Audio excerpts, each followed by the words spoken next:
Itu merupakan sebuah pengabdian yang tidak akan pernah kita dapatkan kalau kita sudah tidak kuliah lagi, mungkin ya sudah di sini. Kita akan merasakan kehidupan nyata mungkin kalau sudah kuliah, tapi kalau sedang kuliah kita itu kalau diam di masjid itu banyak sekali yang kita dapat ya. Mulai dari aspek intelektual, dari aspek moral, dari aspek spiritual itu akan kita dapatkan.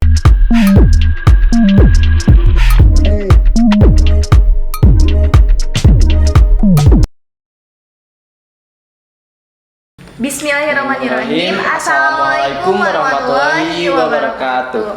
Halo teman-teman semuanya, alhamdulillahirobbilalamin. Pada kesempatan kali ini kita bertemu lagi pada acara EduFods BEM FKIP Unsil. Acara yang luar biasa sekali ya Kang. Banyak banget manfaatnya, dengan salah satunya memberikan inspirasi bagi kita semuanya. Nah, sebelumnya kita kenalan dulu ya. Mungkin saya Gini Putriani sebagai host dan rekan saya Randi Sapaat sebagai host juga. Nih ngomong-ngomong nih Kang, kita sekarang bincang-bincang dengan ketua PHMA dan rekannya. Iya. Ya, apa sih PHMA itu? Nah, mungkin agar lebih jelasnya lagi ya Teh ya. Iya. Biar nanti teman-teman mahasiswa FKIP khususnya dan umumnya mahasiswa Universitas Siliwangi ataupun yang mendengarkan bisa lebih tahu lagi dan gitu, lebih mengenal ya, lagi mengenai PHMA itu sendiri. seperti apa. Oke, langsung aja kali ya panggil narasumber kita kali ini yang sangat luar biasa sekali. Oke, langsung saja kepada Kang Septian dan rekannya, dipersilakan. Silakan Kang. Assalamualaikum Kang. Assalamualaikum. Apa kabar nih Kang? Alhamdulillah baik. Oke, gimana puasanya lancar? Alhamdulillah. Ya, mungkin boleh dari Akang bisa dibuka maskernya biar kita jelas gitu. Oke nih, sebelum langsung ke bincang-bincang nanti, kan kita dari host udah kenalan nih, gantian sekarang giliran akang-akang yang kenalan. Boleh dari Akang Septian dulu. Baik. Mungkin perkenalkan ya, saya Septian Cahya Zahari dari Pendidikan Geografi, jurusannya kalau sekarang sedang mengabdi di PHMA Pengurus Harian Masjid Al Muhajirin sebagai ketua umumnya. Alhamdulillah. Dan di samping saya ini ada, mungkin diperkenalkan kan? Sebelumnya terima kasih kesempatannya. Perkenalkan, nama saya Wildan Imamuddin. Saya di Unsil, duduk di jurusan Gizi angkatan 2018, asal dari Pangandaran. Kemudian alhamdulillah mungkin di PHMA memegang amanah sebagai ketua bidang dakwah. Mungkin sebagai rekan partner amanah Kang Septian. Partner tribe. Luar biasa sekali ya Teh. Biasa. Mungkin ini dari apa ya, dari Kang Septian dari jurusan Pendidikan Geografi ya Kang, angkatan 2019. Lalu sebelahnya ada Kang Wildan dari jurusan Gizi angkatan 2018.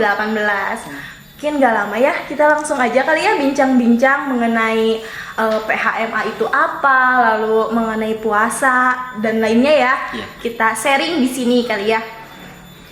Ayo, Mungkin bisa dijelaskan terlebih dahulu Kang mengenai PHMA sendiri itu kegiatannya seperti apa dan apa itu PHMA, soalnya kan ini kita itu ada angkatan corona gitu maksudnya. Yang emang angkatan 2020 ya, lebih jelasnya gitu, karena mungkin mereka banyak yang emang belum gitu, belum luas gitu pengetahuannya mengenai seputar kampus ini gitu. Boleh dijelaskan PHMA itu kepanjangan dari apa dan apa gitu? Ya, baik. Jadi untuk PHMA itu ya, dari singkatannya dari kepanjangannya itu Pengurus Harian Masjid Al Muhajirin ya. Dan di dalamnya itu ada program perguruan tinggi juga, karena kita termasuk masjid kampus itu. Jadi di dalamnya itu ada, pertama ada pengabdian ya, kemudian masyarakat, kemudian ada pendidikan sama pembelajaran sama penelitian. Penelitian. Penelitian, pengabdian, dan pendidikan, ya, 3 itu. Nah, untuk pengabdiannya, karena kita di kampus kan, di masjid, itu kita melayani jamaah, ya, jamaah untuk sholatnya, untuk aspirasi-aspirasinya itu. Kemudian untuk penelitiannya kita berusaha untuk mengkaji, ya, ataupun mencari informasi mengenai dikaitkan dengan akademik, ya, akademik. Misalkan kemarin pada tahun 2020 pas kita udah masuk ke corona, ya, mungkin kondisi corona, itu kami melakukan penelitian di antaranya itu di wilayah Kawalu sama di Singaparna, dan itu kita upload di Salman ITB, ya, untuk jurnalnya itu. Kemudian yang ketiga itu pendidikannya kita udah tahu mungkinnya mengenai TK Az-Zahra, ya, karena dulu pasti sebelum corona itu suka ada aktivitas pembelajaran gitu. Itu untuk staf pengajarnya itu ada dari mungkin ibu-ibu sama dari rekan-rekan mahasiswa dan mahasiswi itu untuk umumnya.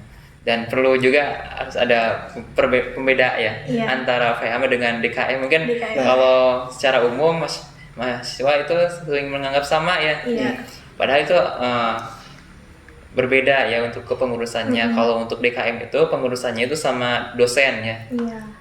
Sedangkan untuk mahasiswa itu disebutnya PHMA, itu untuk semua pengurusnya adalah mahasiswa. Tapi di sini merupakan sebuah sistem yang disebut sebagai objektifus dan subjektifus itu. Jadi kita sebagai PHM itu dididik oleh dosen. Dan kita sebagai subjektifus, artinya kita mengimplementasikan, ya, apa yang diperintahkan atau yang dibimbing oleh pengurus dosen tersebut ke dalam masyarakat, seperti itu. Ya, Masya Allah. Berarti, ya, PHM itu kepanjangan dari pengurus harian Masjid Al-Muhajirin. Nah, mungkin teman-teman barangkali ada yang belum tahu, ya, PHMA itu apa, ya, itu tadi. Terus PHMA ini sebagai naungan dari lembaga gitu, ya, dari langsung ke dosen gitu. Mungkin sudah dijelaskan, ya, tadi, Masya Allah sekali. Mungkin nih di bulan suci Ramadan ini, ya, apalagi dalam keadaan pandemi, ya, seperti ini. Terus apa sih gitu hikmahnya puasa pada masa pandemi menurut akang-akang gitu? Boleh sharing aja di sini, boleh sama Akang Septian dulu atau Akang Wildan dulu, boleh dipersilakan. Mungkin dari Kang Wildan dulu boleh. Tadi udah menjelaskan saya mengenai PHMA, mungkin giliran Wildan nanti ada tambahan saya. Oke. Mungkin ini malah lebih sering aja gitu, ya. Iya, di sini iya. tidak ada untuk ini yang gurih gitu, sharing ilmu aja mungkin, atau pengalaman yang saya pribadi mungkin lakukan selama Ramadan ini. Dalam kondisi seperti ini sudah kedua kalinya. Kedua kalinya. Tahun kemarin tuh mungkin masa orientasi dengan corona itu, ya. Beradaptasi. Ya, sekarang mungkin sudah teman-teman sudah terbiasa gitu kan, dan sudah enjoy gitu loh. Dan berarti dalam segala sesuatu kan tidak ada sesuatu yang, ya, Allah berikan tanpa dengan tujuan tuh, ya. Iya. Dan di sini kita dalam kondisi seperti ini pasti dalam sisi aspek tentang masyarakat banyak akibat mungkin buruknya ada gitu, banyak. Tapi di sini kita jangan terlalu fokus pada hal yang dekatnya gitu, tapi kita harus selalu positive thinking gitu. Apalagi sekarang Ramadan, dimana bulannya penuh dengan keberkahan, artian kegiatan apapun amal kebaikan itu akan dilipat gandakan di kamu. Jadi kesempatan buat kita buat lebih produktif, mungkin barangkali kan kita sekarang terbatas untuk aktivitas di luar gitu. Kita lebih banyak boleh di rumah gitu kan, kegiatan mungkin secara spiritual pribadi belajar Al-Quran gitu kan, memahami buku-buku ilmu pengetahuan tentang keagamaan. Kemudian termasuk mungkin sekarang pun karena saya juga mahasiswa, kita rekan-rekan mahasiswa kuliah tuh secara masih online, ya. Iya. Nah, kuliah pun ya kita ambil hikmah gitu kan, ambil hikmahnya, jalani dengan penuh dengan keikhlasan, tanggung jawab gitu kan, karena tidak ada yang bisa mengubah keadaan kecuali yang memberikan keadaan ini gitu kan. Ya, terus sekarang puasa untuk tahun kedua mungkin agak bukan berarti semakin lama semakin longgar gitu, ya, tapi tetap kita diikhtiar mah harus itu kan protokol kesehatan. Mungkin salah satunya sekarang di DKM ya PHMA pun tahun kemarin sebetulnya kan setiap tahun itu ada kegiatan paket Ramadan. Tahun kemarin karena masih sangat awalnya untuk pandemi itu, jadi tahun kemarin tidak terlaksana gitu. Dan untuk tahun sekarang alhamdulillah Allah izinkan buat dilaksanakan, walaupun masih banyak terbatas itu kan, tidak semua mungkin bisa optimal, tapi alhamdulillah secara pelayanan jamaah di masjid alhamdulillah terlaksana gitu kan. Dan juga program-program kebaikan yang bisa kita lakukan gitu untuk masyarakat kampus, para dosen, masyarakat sekitar masjid. Jadi pada intinya apapun profesi teman-teman mahasiswa ataupun rekan-rekan di rumah mungkin yang di sini, kalau kita dilandasi dengan positive thinking, dengan rasa ikhlas, tanggung jawab, insya Allah apapun akan berbuah dengan kebaikan itu. Iya. Karena kalau misal kita terus berpikir negatifnya gitu kan, aduh gitu kan, gimana gitu, banyak aduhnya. Gitu, karena kan kata Allah juga aku itu sesuai dengan prasangka hambanya gitu. Jadi kalau kita berprasangka baik, insya Allah Allah pun akan berikan kebaikan kepada kita. Mungkin itu sih kalau dari saya pribadi. Masya Allah. Boleh dari Akang Septian? Mungkin tadi udah disampaikan ya, mungkin seperti itu. Mungkin tambahannya kalau hikmahnya sendiri, kita itu dapat menggali pahala lebih gitu ya. Itu dari segi kesabaran mungkin, kemudian dari segi lebih ekstra lagi kita harus bisa beribadah ya, karena ada peraturan juga kan kita dianjurkan untuk beribadah di rumah kan, tapi karena ada keinginan yang kuat ya di hati, ingin ke masjid ya. Nah, gitu. Sebenarnya itu merupakan sebuah ujian ya, tapi kalau kita bisa menyikapinya dengan cara yang tepat, insya Allah itu tidak akan pernah mengurangi pahala ya. Misalkan kalau kita memang kondisinya di wilayah yang zona merah kan, itu seperti Jakarta kan, itu tidak memungkinkan ya, ataupun ada batasan-batasan yang sangat ketat gitu. Untuk melaksanakan ibadah secara langsungnya.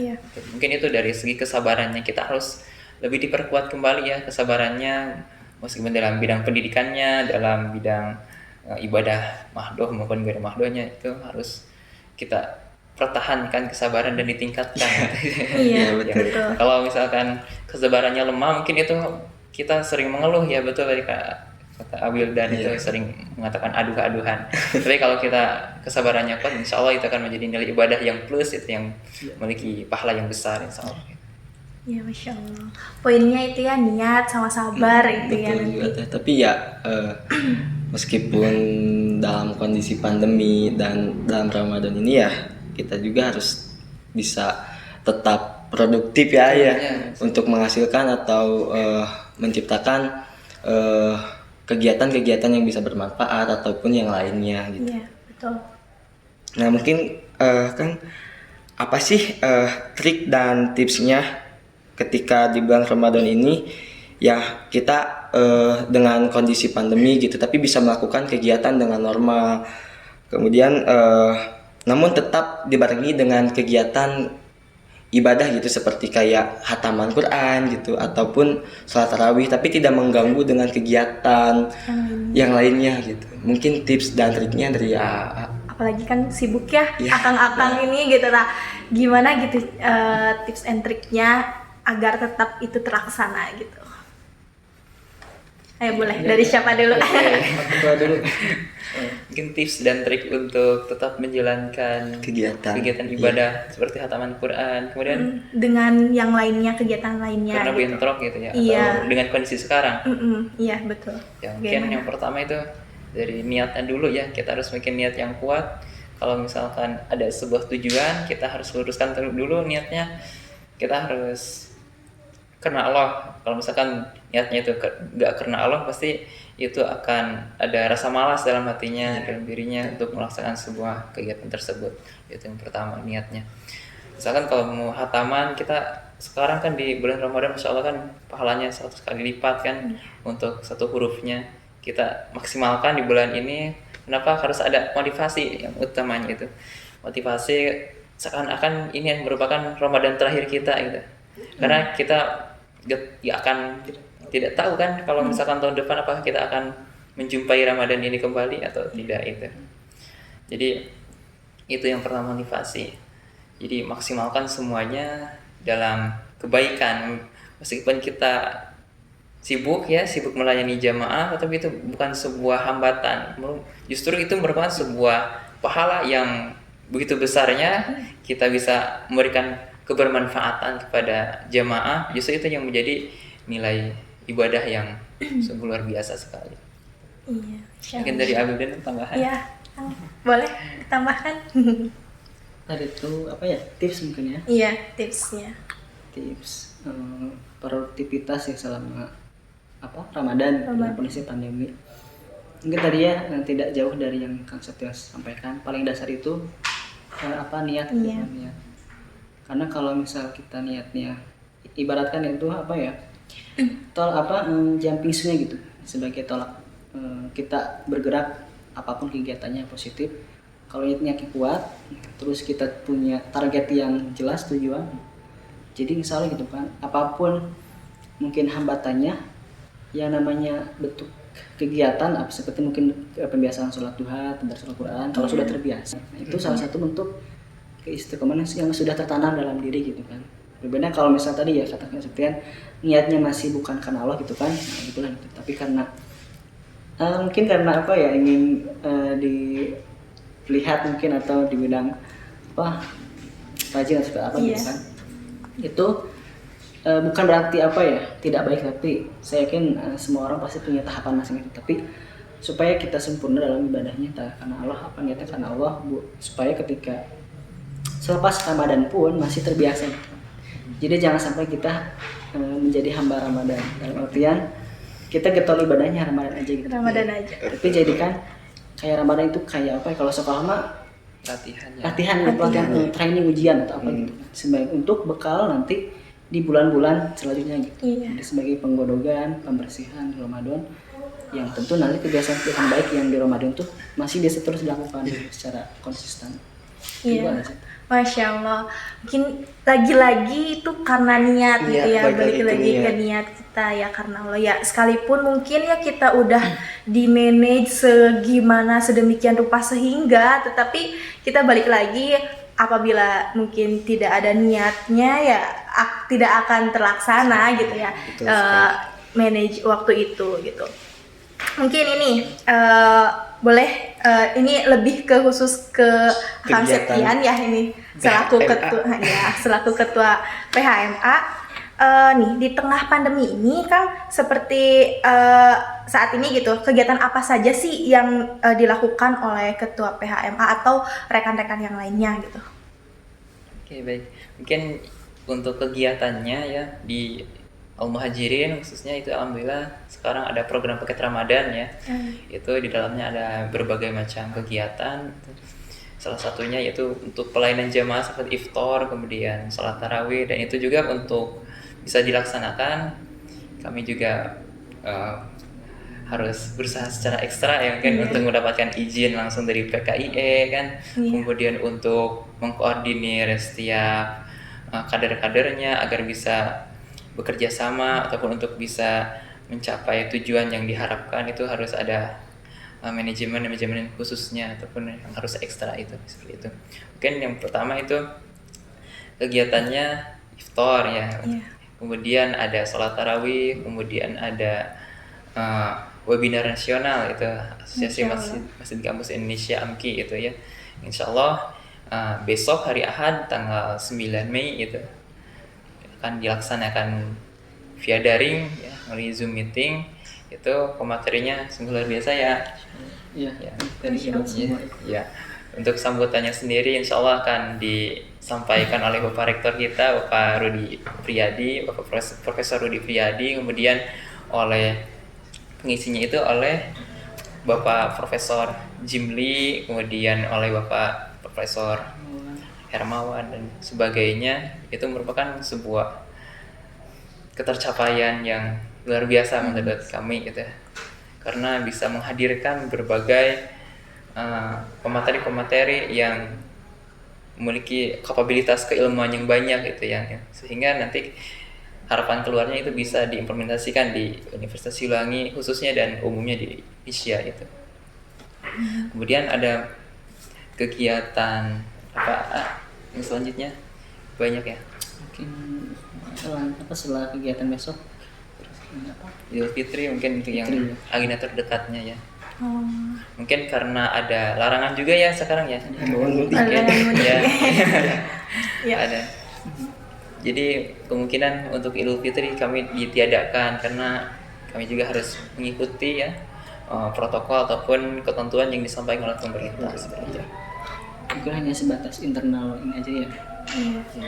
Itu pun Masing-masing gitu. ya mungkin harus dibicarakan kembali ya. Mungkin nanti ingat kebijakan setelah Ada kita perubahan atau konsultasi. tidak. Oh, masya Allah. Mudah-mudahan ada jalan Terbaik, ya. jalan terbaiknya gitu ya. Amin. Mungkin tadi ya yang sudah dibahas menarik sekali ya, ada webinar nasional ya, webinar nasional itu hari Minggu nanti. Iya, Hari Minggu besok. besok ya. Besok. Nah, mungkin ya dari apa ya, dari PHMA sendiri ada pamfletnya, publikasinya biar teman-teman semuanya tahu gitu. Apa sih kegiatan dari PHMA untuk besok gitu. Boleh ada di mana gitu publikasinya? Kalau untuk publikasi itu di Instagram juga ada, Instagram. kemudian di universitas sudah mulai digencarkan ya, sudah Oh, mulai sudah. digencarkan dan sekarang itu sudah mencapai 700 lebih partisipan ya, Masya Allah. dari target 1000. Dari provinsi Ya, mungkin nanti kalau misalkan akan ada semuanya di sini belum ada linknya, kami ini insya Allah nanti akan dikirimkan karena hari ini untuk terakhir pendaftaran. sampai malam nanti ya. Ya, sekali ya. Iya, iya. Ya sangat luar biasa sekali gitu dari kegiatan. Nah mungkin kan dari kegiatan-kegiatan tadi seperti yang iftar, kemudian webinar nasional ataupun tarawih, apa sih yang menjadi, adakah yang menjadi hambatan atau menjadi tantangannya gitu kan bagi Akang sebagai ketua gitu dari PHMA sendiri? Ya, kalau untuk hambatannya mungkin karena ini merupakan kegiatan lebih ke pengabdian kepada masyarakat, insya Allah ini selalu ada jalan keluar meskipun ada hambatan, tapi kalau kita ikhtiar kemudian dibarengi dengan doa, insya Allah ini Allah tunjukkan ya jalan-jalan untuk apa, untuk menyelesaikan persoalan ini ya, dimudahkan alhamdulillah. Kemudian juga kan untuk pengadaan iftar sekarang udah ada bantuan kan dari Baznas, kemudian dari Bank BSI untuk webinar nasional, dari Masjid Salman ITB dan sebagainya, dari masyarakat setempat, dari rekan ataupun dari bapak dan ibu dosen di univ kita. Alhamdulillah semuanya berjalan dengan lancar. Insya Allah. Ya benar ya, segala hambatan, kendala semua serahkan lagi, yang penting kitanya ya yang bisa mengatasi secara sabar mungkin ya gitu. Ikhlas melakukannya. Iya, ikhlas. Ya, Iya sih, itu ikhlas ya Dan intinya. balik lagi ke niat seperti tadi yang Akang ini sampaikan gitu. Ya mungkin dikarenakan waktu yang emang membatasi, mungkin banyak sekali padahal Yang ya ditanyakan pertanyaan gitu mengenai PHMA atau kegiatan-kegiatan yang ada di PHMA itu seperti apa gitu. Banyak sekali yang ingin ditanyakan, akan tetapi ada waktu yang membatasi kita. Semoga emang di kesempatan lain kita bisa berbincang-bincang kembali, mungkin ya diskusi kembali mengenai kegiatan-kegiatan. Nah mungkin yang terakhir Kang, apabila ada tambahan ataupun motivasi gitu Motivasi, untuk ya. rekan-rekan khususnya mahasiswa FK Unsil, umumnya untuk kita semua, boleh silahkan kepada akang-akang. Siapa pesan diambil? Mungkin tambahannya Ya. kalau untuk pengertian luasnya mungkin Akang dan Tante semuanya bisa saksikan langsung di sana ya, karena itu merupakan tidak bisa diungkapkan secara bahasa satu persatu, mungkin kita akan memakan waktu yang cukup banyak juga ya. Kemudian untuk motivasi ya Iya. dan kata-kata mungkin yang pertama saya mengajak ya terutama mahasiswa Universitas Siliwangi ya untuk bisa mengabdikan diri ya di masjid kampus kita, di Masjid Al Muhajirin ya. Terus terkhusus merupakan mahasiswa yang muslim ya, itu merupakan sebuah pengabdian yang tidak akan pernah kita dapatkan kalau kita sudah tidak kuliah lagi, mungkin ya sudah di sini kita akan merasakan kehidupan nyata mungkin kalau sudah kuliah. Tapi kalau sedang kuliah kita itu kalau diam di masjid itu banyak sekali yang kita dapat ya, mulai dari aspek intelektual, dari aspek moral, dari aspek spiritual itu akan kita dapatkan. Terkhusus kalau kita diam di masjid itu akan banyak sekali kemudahan-kemudahan yang Allah berikan itu. Iya, Meskipun itu dalam mencapai sebuah impian kita seperti IPK itu merupakan urusan duniawi menurut saya ya. Tapi yang paling penting ketika kita sudah bisa memberikan kepada masyarakat, kepada jamaah yang terbaik, itu merupakan sebuah kebahagiaan tersendiri dalam hati itu. Gitu sih. Jadi silahkan kepada Akang dan semua yang ingin mengabdikan diri, kami tunggu di Masjid Al-Muhajirin di sini. Mangga dari Akang Wildan. Barangkali kan. Mungkin karena waktu ya terbatas. Iya. Dari saya pribadi mungkin untuk sekaligus mengingatkan dari saya pribadi gitu ya, buat teman-teman juga dengan sahabat member, mengingat bersama gitu bahwa sekarang mungkin kita sudah berada di penghujung Ramadan ya. Iya. Jadi kadang-kala kan banyak yang bilang Ramadan akan meninggalkan kita gitu. Apakah nggak terbalik gitu kan? Kadang justru mungkin kita tidak terasa, kita yang seringkali meninggalkan Ramadan gitu. Masa-masa ini mungkin kurang dimaksimalkan. Mungkin dia mengajak untuk mungkin dari saya pribadi buat mengingatkan dan buat rekan semua di rumah, terus mahasiswa aktif ya, dan ini buat seluruh rekan-rekan yang hadir, kita sama-sama optimalkan buat mungkin 4 hari terakhir ya ke depan Ramadan ini dengan hal-hal yang bisa kita lakukan dimanapun, apapun profesi teman-teman, baik itu mahasiswa, pekerja atau apa dosen gitu kan, sesuai kemampuan kita yang Allah ridhoi gitu kan, yang memang dianjurkan untuk dilaksanakan. Dan semoga keadaan ini bisa segera berakhir itu kan dengan kondisi yang normal seperti biasa. Amin. Harapan bersama tetap semangat, ikhlas dan istiqomah dalam segala kebaikan. Masya Allah sekali ya akang-akang ini gitu. Mungkin Terima kasih gitu kan untuk kesempatannya gitu. Barangkali nanti ada kesempatan lagi kita bisa berdiskusi lagi atau berbincang-bincang mengenai apa saja gitu. Dengan besar terima kasih gitu kan sekali lagi, karena mungkin kita hanya terhambat oleh waktu gitu kan ya, yang menjadi batasan gitu. terima kasih banyak sudah menyempatkan sedikit waktunya ke acara yang luar biasa ini gitu ya. Sekalipun luar biasa juga ya akang-akang, sekalipun ya ada kegiatan lagi ya setelah ini ya, terus di sela-sela kesibukannya juga gitu. Oke, mungkin sekali lagi terima kasih. Mungkin selesai Edupod kali ini, pada episode kali ini kita cukupkan ya. Wassalamualaikum warahmatullahi wabarakatuh.